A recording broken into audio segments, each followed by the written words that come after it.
Good evening दोस्तों आप सभी के लिए। और जैसा कि दोस्तों आप स्क्रीन पर देख रहे हैं आरआरबी एएलपी एंड टेक्नीशियन 2018। तो दोस्तों आज जो मैं आपके लिए पेपर डिस्कस करने वाला हूं वो है दोस्तों एएलपी टेक्नीशियन 2018 का दोस्तों 29 अगस्त का दोस्तों फर्स्ट शिफ्ट का पेपर है। और इसमें जितने भी आपके दोस्तों इंपॉर्टेंट क्वेश्चन बने हैं वो सारे प्रश्न मैं आपके लिए दोस्तों इस वीडियो में डिस्कस करने वाला हूँ। तो चलिए दोस्तों वीडियो को शुरू करते हैं। और जिन्होंने दोस्तों चैनल को सब्सक्राइब नहीं किया है वो चैनल को सब्सक्राइब कर लें, साथ में ऑल वाला बेल आइकन दबा लें दोस्तों, ताकि मेरी आने वाली हर वीडियो का नोटिफिकेशन सबसे पहले दोस्तों आप पास पहुंच सके।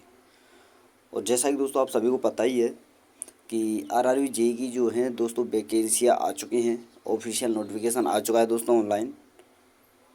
तो सभी दोस्त तैयार हो जाएँ, क्योंकि दोस्तों ये जो सीरीज चल रही है आपकी, जिसमें दोस्तों प्रीवियस ईयर दोस्तों शिफ्ट वाइज में क्वेश्चन आपके लिए कराता हूँ साइंस और दोस्तों जीके के। तो मैं आपको बता दूं दोस्तों आरआरबी जेईई में 30 नंबर की साइंस आपसे पूछी जाएगी, जो कि दोस्तों बहुत ही इंपॉर्टेंट है। यानी दोस्तों ये सीरीज जो आपकी चल रही है ये दोस्तों ALP technician, group D, NTPC, RRB JEE इन सभी के लिए दोस्तों इंपॉर्टेंट होने वाली है। तो जो भी भाई एएलपी टेक्नीशियन या ग्रुप डी या एनटीपीसी या आरआरबी जेईई किसी प्रकार की तैयारी कर रहा है तो दोस्तों इस सीरीज को लेकर उन्हें दोस्तों बहुत ही ज़्यादा बेनिफिट होने वाला है। और आप सभी को पता ही है दोस्तों सोमवार से शनिवार तक आपके लिए दोस्तों ये सीरीज डाली जाती है, जबकि रविवार को आपको दोस्तों जो है जीके का एक टॉपिक डाला जाता है, जिसमें दोस्तों एक वीडियो में एक टॉपिक और उसके क्वेश्चन यानी दोस्तों थ्योरी और क्वेश्चन दोनों चीज़ें कंप्लीट कराई जाती हैं। तो सारी चीज़ें बेस्ट आपको मिलने वाली है दोस्तों। तो चैनल को सब्सक्राइब कर लें, साथ में ऑल वाला बेल आइकन दबा लें दोस्तों। और जितना हो सके दोस्तों वीडियो को शेयर करना ना भूलें दोस्तों, और जितना हो सके दोस्तों वीडियो को शेयर करें, लाइक करें। अब बात करते हैं दोस्तों एक एक करके क्वेश्चन को। चलिए दोस्तों, तो फर्स्ट प्रश्न है दोस्तों आपके सामने, जो कि आपसे 2018 में 29 अगस्त को फर्स्ट शिफ्ट के पेपर में पूछा गया था कि एक दिवसीय क्रिकेट में 3 दोहरे शतक लगाने वाला एकमात्र क्रिकेटर कौन है। तो कौन है दोस्तों? रोहित शर्मा। ऑप्शन नंबर 4 आपका सही आंसर होगा। अगला प्रश्न है दोस्तों प्रश्न नंबर 3। इसमें आपसे पूछा गया है इनमें से कौन सा एक रासायनिक परिवर्तन है। तो कौन सा है दोस्तों? मक्खन का खट्टा होना। देखिए दोस्तों रासायनिक परिवर्तन और भौतिक परिवर्तन अंतर क्या है कि ये तो आपका रासायनिक परिवर्तन है, यानी जो दोस्तों उसमें किसी प्रकार की क्रिया करने के बाद दोस्तों जो परिवर्तन उसी प्रकार हमें प्राप्त हो तो उसे कहते हैं दोस्तों उसी अवस्था में दोबारा से प्राप्त हो जाए तो उसे कहते हैं भौतिक परिवर्तन। लेकिन दोस्तों कोई पदार्थ है और उसमें किसी प्रकार की क्रिया करने के बाद अगर वह अन्य किसी अवस्था में प्राप्त हो तो उसे कहते हैं दोस्तों रासायनिक परिवर्तन। तो ये आपको याद रखना है। अगला प्रश्न है दोस्तों, इसमें आपसे पूछा गया है भारत में जीएसटी के लिए उच्चतम प्रतिशत स्लैब क्या है। तो क्या है दोस्तों? 28%। ऑप्शन नंबर 4 आपका सही आंसर होगा। अगला प्रश्न है दोस्तों, और इसमें आपसे पूछा गया है कि अधातुओं में आमतौर पर सबसे बाहरी सतह में कितने इलेक्ट्रॉन होते हैं अधातुओं में। तो कितने हो सकते हैं दोस्तों? 5, 6, 7 या 8।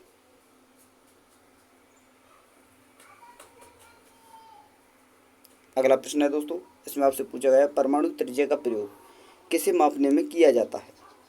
तो किसे मापने में किया जाता है दोस्तों? परमाणविक आकार को मापने में। ऑप्शन नंबर 3 आपका सही आंसर होगा। अगला प्रश्न है, और इसमें आपसे पूछा गया है यदि 10 किलोग्राम द्रव्यमान की किसी वस्तु पर 20 न्यूटन बल लगाया जाता है तो त्वरण क्या होगा।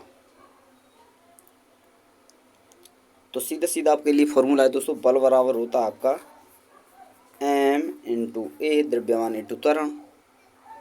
ए है दोस्तों ये, तो बल आपको दिया है दोस्तों 20 न्यूटन और द्रव्यमान दिया है 10 न्यूटन और त्वरण आपसे पूछा है।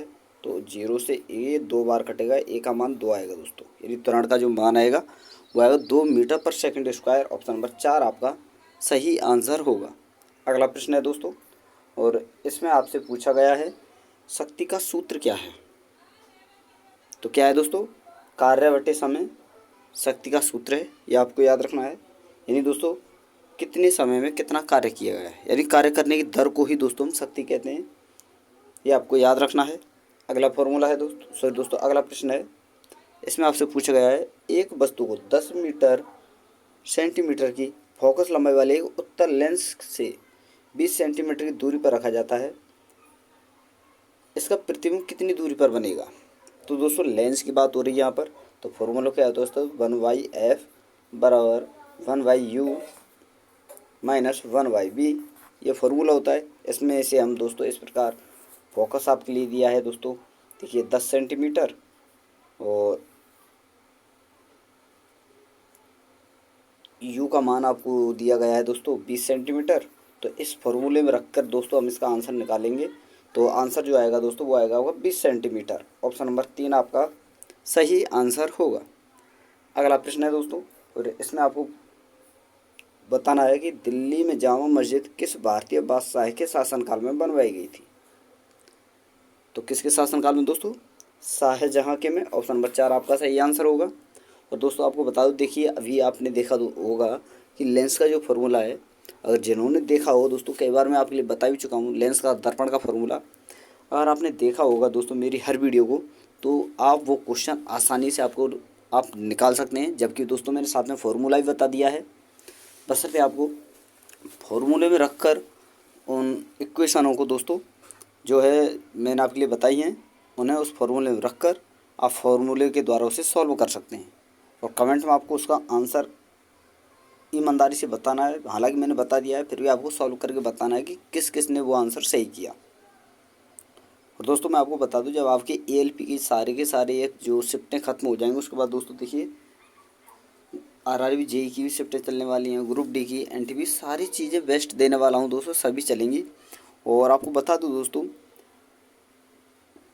कि आपके लिए जितने भी फॉर्मूले हैं फिजिक्स के, सारे फॉर्मूले मैं आपके लिए कराने वाला हूँ विद एग्जाम्पल।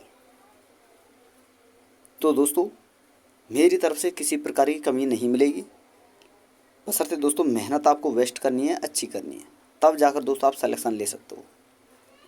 और आपको पता है दोस्तों आरआरबी टेक्नीशियन में दोस्तों 40 नंबर की साइंस है, जेई में दोस्तों 30 नंबर की साइंस है, एनटीपीसी में दोस्तों 20-25 नंबर की साइंस है, ग्रुप डी में दोस्तों 20-25 नंबर की साइंस है। तो साइंस बहुत ज़्यादा इंपॉर्टेंट रोल रखती है दोस्तों, अगर आप रेलवे की तैयारी कर रही हो तो। और बिना साइंस के दोस्तों आपका सिलेक्शन भी नहीं होगा, सीधा बोल देता हूँ। तो ईमानदारी से मेहनत करें दोस्तों, जिस प्रकार ईमानदारी से मैं आपके लिए जो है कंटेंट लेकर आ रहा हूँ, उसी प्रकार ईमानदारी से दोस्तों आप भी मेहनत करें। तो चलिए दोस्तों अगला प्रश्न देखते हैं, और इसमें आपसे पूछा गया है यदि एल्युमिनियम की संयोजकता 3 है और ऑक्सीजन की 2 है, तो एल्युमिनियम ऑक्साइड का रासायनिक सूत्र क्या होगा। तो क्या होगा दोस्तों, Al2O3। ऑप्शन नंबर 4 आपका सही आंसर होगा। और यह दोस्तों उभयधर्मी होता है। ऑप्शन नंबर 3 दोस्तों यह एक उभयधर्मी ऑक्साइड है, ये भी आपको याद रखना है। अगला प्रश्न है दोस्तों, और आपसे पूछा गया है निम्नलिखित में से किन स्थायी ऊतकों में मृत कोशिकाएं होती हैं। तो किन में होती हैं दोस्तों, स्क्लेरन कायमा में। ऑप्शन नंबर 3 आपका सही आंसर होगा। अगला प्रश्न है दोस्तों, इसमें आपसे पूछा गया है वृषण डैश में उदर गुहा के बाहर जो है स्थित होते हैं। तो कहाँ होते हैं दोस्तों, अंडकोश की थैली में उदर गुहा के बाहर जो है दोस्तों वृषण स्थित होते हैं, ये आपको याद रखना है। अगला प्रश्न है दोस्तों, और इसमें आपसे पूछा गया है एक लंगर लगी नाव लहरों से घिरी है, उसमें एक तरंग शीर्ष की दूरी जो है दोस्तों 80 मीटर है, और लहर की गति जो है दोस्तों 20 मीटर पर सेकंड है। तो नाव तक उस तरंग को पहुंचने में कितना समय लगेगा। तो सीधा सीधा है दोस्तों, दूरी बटे समय। आप अगर आपको निकालना हो तो दूरी बटे चाल होता है दोस्तों, ये तो आपको सभी को पता ही है। तो इस फॉर्मूले में आप रख देंगे दोस्तों 80/20, तो आपका आंसर क्या आएगा दोस्तों, 4 सेकंड। अगला प्रश्न है, और इसमें आपसे पूछा गया है कि वानस्पति भागों या बीज के बजाय कोशिकाओं के माध्यम से नए पौधे का उगना क्या कहलाता है। तो क्या कहलाता है दोस्तों, टिश्यू कल्चर। ऑप्शन नंबर 1 आपका सही आंसर होगा। अगला प्रश्न है, इसमें आपसे पूछा गया है कि national association of software and services company NASSCOM जो होती है दोस्तों, उसकी पहली भारतीय महिला अध्यक्ष कौन है, यानी कौन बनी है दोस्तों, कौन बनी थी उस समय, वो पहली थी उस समय दोस्तों। तो कौन थी दोस्तों? देवजानी घोष। ऑप्शन नंबर 2 आपका सही आंसर होगा। अगला प्रश्न है दोस्तों प्रश्न नंबर 17, और इसमें आपसे पूछा गया है यदि तार की लंबाई दोगुना करने पर एमीटर की रीडिंग पर क्या प्रभाव पड़ेगा? तो क्या होगा दोस्तों? रीडिंग आपकी आधी हो जाएगी। ऑप्शन नंबर 2 आपका सही आंसर होगा। अगला प्रश्न है प्रश्न नंबर 18, इसमें आपसे पूछा गया है निम्न में से किसकी कोई इकाई नहीं होती? तो किसकी नहीं होती दोस्तों? सापेक्षिक घनत्व की। ऑप्शन नंबर 2 आपका सही आंसर होगा। अगला प्रश्न है दोस्तों, इसमें आपसे पूछा गया है निम्नलिखित तत्वों में से कौन सा तत्व समान तत्वों वाले अन्य परमाणुओं के साथ संयोजित होकर बड़े अणु उत्पन्न करने की विशिष्ट योग्यता रखता है? तो कौन सा है दोस्तों? कार्बन। ऑप्शन नंबर 3 आपका सही आंसर होगा। अगला प्रश्न है दोस्तों प्रश्न नंबर 20, इसमें आपसे पूछा गया है स्थिति और आकृति में हुए परिवर्तन के कारण एक वस्तु में निहित ऊर्जा को क्या कहा जाता है दोस्तों? क्या कहा जाता है दोस्तों? स्थिति ऊर्जा। ऑप्शन नंबर 4 आपका सही आंसर होगा। अगला प्रश्न है और इसमें आपसे पूछा गया है कि किसी जल विद्युत ग्रह में विद्युत ऊर्जा में परिवर्तन होने वाली ऊर्जा कौन सी है? तो कौन सी है दोस्तों? गतिज ऊर्जा। ऑप्शन नंबर 4 आपका सही आंसर होगा। अगला प्रश्न है प्रश्न नंबर 22, इसमें आपसे पूछा गया है न्यूलैंड ने उस समय तक ज्ञात डैश तत्वों को अपने अष्टक वाली आवर्त सारणी में व्यवस्थित किया था।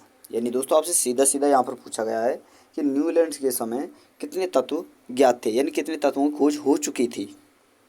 तो कितने दोस्तों? 56। ऑप्शन नंबर 2 आपका सही आंसर होगा। अगला प्रश्न है और इसमें आपसे पूछा गया है इंडीज पर्वत श्रृंखला किस महाद्वीप में स्थित है?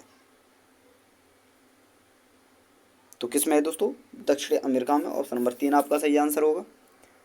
अगला प्रश्न है दोस्तों और इसमें आपसे पूछा गया है निम्नलिखित में से कौन सा घोल बिजली का चालक नहीं है?